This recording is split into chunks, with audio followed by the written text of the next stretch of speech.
मैं क्यों पढ़ाई कर रहा हूँ, मैं क्यों मेहनत कर रहा हूँ, मैं क्यों यूं भागा जा रहा हूँ, दौड़ा जा रहा हूँ। एंजाइटी होती है, वरी होती है, टेंशन होता है पूरे टाइम। रूम पे बैठ के अपने टेंशन होता है, पढ़ाई का टेंशन, पेपर आ गया, कैसे होगा, कुछ तैयार नहीं है, नंबर नहीं आए हैं, सोचा था इस 2 साल में निकाल दूंगा। घर वालों की कितनी उम्मीद थी मुझसे, माँ बाप की कितनी उम्मीद थी मुझसे, मम्मी ने कैसे मुझको पढ़ने भेजा था, अब तो नहीं निकलने वाला 3 दिन के अंदर। आप ही से बोल रहा हूँ, तुम ही से बोल रहा हूँ, टेंशन मत लो, आप हो जाएगा सिलेक्शन, डेफिनेटली हो जाएगा, डेफिनेटली हो जाएगा।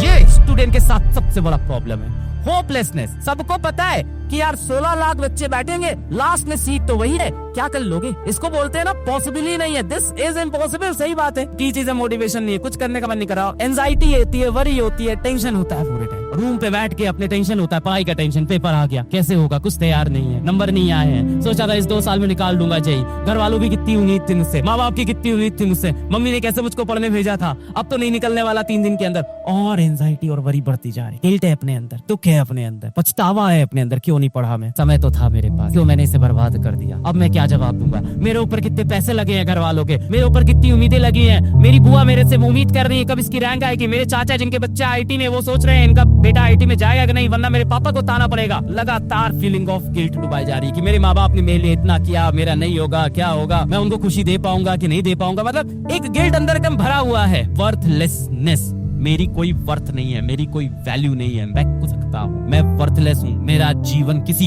काम का नहीं है। कोई फैसला नहीं ले पा रहे हैं। पहले सोचा पहले ऑर्गेनिक केमिस्ट्री पढ़ लेंगे, फिर कहा नहीं यार ऑर्गेनिक नहीं हो पाएगा, इनऑर्गेनिक कर लेते हैं, फिर इनऑर्गेनिक करने बैठे, वो नहीं हो पा रही। क्यों? क्योंकि इलनेस है, क्योंकि दिमाग खराब है, दिमाग सही से फंक्शन नहीं कर रहा है, दिमाग की एक्टिविटी लो है। This is an illness, depression is an illness. जिंदगी सुधर सकती है, अच्छे दिन आएंगे, तुम चमक के निकलोगे, तुम हीरो बनोगे बेटा, समय दो जिंदगी को। आने वाला जीवन बेहद खूबसूरत होने वाला है बेटा, बेहद खूबसूरत होने वाला है। मेरी बात समझो, बिल्कुल टेंशन मत लो। आप ही से बोल रहा हूँ, तुम ही से बोल रहा हूँ, टेंशन मत लो, आप हो जाएगा सिलेक्शन, डेफिनेटली हो जाएगा, डेफिनेटली हो जाएगा। तुम्हारे लिए ही वो सीट रखी हुई है, सवाल सिर्फ इतना है तुम उस सीट के काबिल हो। अगर तुम उस सीट के काबिल हो तो वहां तक तुम पहुंच जाओगे। नहीं भी मिली वो सीट तो परेशान मत होना, ये जीवन बहुत खूबसूरत है, ये जीवन ऊपर वाले का आपके लिए तोहफा है। भगवान ने आपको ये जीवन तोहफे के रूप में दिया है। ये तोहफा हाथ खोले बाहें पसारे आपका इंतजार कर रहा है, पर आप भी अजीब जिद्दी हो, एक हाथ भी ऊपर नहीं उठाते हो। हाथ अपनी तरफ से ऊपर उठाना पड़े। मुझे पढ़ाई करने के लिए मोटिवेशन दे दो, मुझे सुबह उठने के लिए मोटिवेशन दे दो। असल में आपको मोटिवेशन नहीं चाहिए बेटा,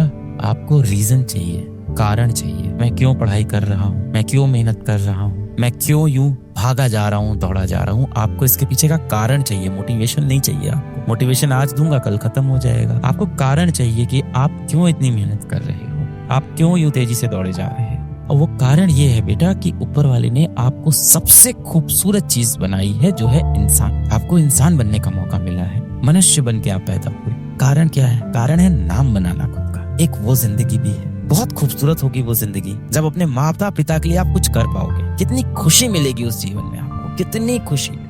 और मैं आपको दावे के साथ बता सकता हूँ, वो खुशी इस समय मोबाइल पे 4 रील देखना, कोई गेम खेलना, दोस्तों से फालतू की बातें करना, बेवजह के लोगों से झगड़े करना, इन सब से कहीं ज्यादा होगी। खुद की वैल्यू समझो। ये दुनिया आपकी तभी इज्जत करेगी जब आप खुद की इज्जत करोगे बेटा। मत करो अपने माँ बाप के लिए, अपने के लिए करो। एक बेहतरीन जीवन जियो। जब आज आप रोड पे बाहर निकलते हो तो आपको हर तरह के लोग दिखते हैं। कुछ ऐसे दिखते हैं जो अपने जीवन में बहुत सफल हो गए हैं, बहुत सी सुख सुविधाएं उनके पास है, मानसिक रूप से भी खुश हैं, सेहत भी अच्छी है, सेहत का भी ध्यान दे रहे हैं, अपने घर वालों के लिए, अपने परिवार के लिए, अपने भाई बहन के लिए, अपने माता पिता के लिए कुछ कर पा रहे हैं, समाज के लिए भी कुछ कर पा रहे हैं, गरीबों की भी मदद कर पा रहे हैं। और आपको एक ऐसा इंसान भी दिखता है जो जीवन से हारा हुआ है, जो परेशान हो गया है और अभी भी कहीं ना कहीं वो अपने जीवन के लिए सीरियस नहीं हुआ है, अभी भी वो प्रयास नहीं कर। बहुत सिंपल है, आप उन दोनों में से किसे चुनोगे?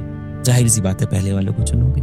ये है कारण बेटा। सबको लग रहा है टाइम ही नहीं मिल पा रहा है सर, रिवाइज नहीं कर पा रहे, क्वेश्चन नहीं लगा पा रहे, समय नहीं हो रहा है। जरा आराम से सोचते हैं, क्या तुम्हारे पास दिन भर में 1 घंटा समय होता है जब तुम इंस्टाग्राम पे, सोशल मीडिया पे स्क्रॉल करते रहते हो? हाँ होता है। देख रहे हो कैसा मिथ है, कहाँ फंसे हो। क्या तुम्हारे पास आधे घंटे का समय होता है जब तुम बैठ के लेट के मोबाइल में वेब सीरीज देखते हो? होता है। पर क्या तुम्हारे पास आधे घंटे का टाइम होता है कि तुम क्वेश्चन प्रैक्टिस कर लो? समय नहीं है सर, इतना बिजी है, इतने लेक्चर्स है, कोचिंग है। क्या तुम्हारे पास रात को 2 घंटे बैठ के फोन फोन पे दोस्तों की प्रॉब्लम, फोन पे रात को 2 घंटे बैठ के बाबू से बतियाने का समय है, व्हाट्सएप पे 2 घंटे चैट करने का समय है, पर क्या तुम्हारे पास 2 घंटे का एक लेक्चर अटेंड करने का समय नहीं है? सर, प्रॉब्लम टाइम की नहीं है, प्रॉब्लम तुम्हारी प्रायोरिटी और इंपॉर्टेंस की है। हमारा जो ये ग्राफ होता है ना, बड़ी अच्छी चीज है, ध्यान से देखना। जो हमारा ग्राफ होता है ना, जो भी चीज तुम्हारी लाइफ में इंपॉर्टेंट है, जो भी इंपॉर्टेंट है, जो भी तुम्हारी प्रायोरिटी है, जो भी चीज तुम्हारे लिए इंपॉर्टेंट है वर्सेस टाइम जो तुम उसको देते हो, वो हम सब का ग्राफ यूं है एकदम का। भाई जो चीजें लाइफ में सबसे ज्यादा इंपॉर्टेंट है, आपकी हेल्थ, आपके माँ बाप, आपकी पढ़ाई, आपका गोल, उन सबको कितना समय देते हैं? सबसे इंपॉर्टेंट उनको कितना समय दे रहे हैं? इतना समय, थोड़ा सा। और जो चीजें लीस्ट इंपॉर्टेंट है, यहाँ पे देखो सबसे कम इंपॉर्टेंट, सबसे कम इंपॉर्टेंट क्या, इंस्टाग्राम पे क्या चल रहा है, वेब सीरीज में क्या चल रहा है, दोस्त की जिंदगी में क्या चल रहा है, उसको दे रहे हो सबसे ज्यादा टाइम। कैसे मिलेगा टाइम भाई? ये ग्राफ यूं होना चाहिए था, डायरेक्टली प्रोपोर्शनल। जो चीज जितनी इंपॉर्टेंट उसको उतना। कैसे होगा ये? डायरी लेके बैठना पड़ेगा, अपनी जिंदगी को ऑडिट करना पड़ेगा। You have to audit your life. छापा मारो अपनी जिंदगी पे। ऐसे एप्स आते हैं जो लगा दो मोबाइल, बताते हैं कहाँ पे कितना समय बर्बाद कर। ऑडिट करो, खुद पता चल जाएगा कि तुम उन चीजों को समय दे रहे हो जो तुम्हारे लिए इंपॉर्टेंट है, या तुम उन चीजों को समय दे रहे हो जो तुम्हारे लिए बिल्कुल भी इंपॉर्टेंट नहीं। इस वक्त पे कुछ बच्चे ऐसे होंगे, एक के बाद एक रील देख रहे होंगे, और हर एक रील के बाद उनके दिमाग में जो डिप्रेशन है वो बढ़ता जा रहा होगा। हाथ यहाँ से हट नहीं पा रहा होगा रील से, क्योंकि वो अपने आप में ऐसा चुंबकीय बनाया गया है ना ये सब प्लेटफॉर्म, और वो वहां फंसा होगा और लगातार खुद को कोस रहा होगा, काश मैं पढ़ लेता, मैं पढ़ क्यों नहीं रहा हूँ। फिर थोड़ी देर उस दुनिया में खो गया, 15 मिनट तक फिर स्क्रॉल किया, उसी दुनिया में खोया हुआ है।